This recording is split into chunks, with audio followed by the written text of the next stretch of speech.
I believe in fear. Fear controls everything and plays a role in everyday life. There are fears of everything, all the way from strangers to fire to death. It's such a vast variety of things that is always everywhere. It can prevent you from doing things that are amazing and fun. It could also prevent you from doing something you'll regret. When I was 9, I wanted to go to a haunted house because at the time I wasn't really afraid. When I got there with my stepdad and stepbrother, it didn't seem that bad, just dark. We got out of the car and I didn't see it was such a big deal. It didn't seem scary at all. My stepdad had to go to the restroom, so my stepbrother and I waited outside. I started seeing why this was such a terrible mistake. A woman with a red hood and cape started staring at my stepbrother, which was scary. Then a clown started to walk up to me, and I thought that telling him he had a really cool costume would help. So I started to tell him how amazing his costume was.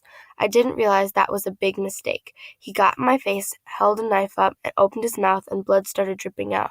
I wanted to move, but I was paralyzed with fear. So was my stepbrother. I started crying, and that's when my stepdad came out of the restroom, got me and my brother in the car, and drove us home. I'll never forget that night. It's when my fear of clowns started. Now whenever I see a clown, I think of that night. My fear isn't one that restricts me from doing everyday things, but some people's do. Fear is very controlling. It can control most basic things in life for some people.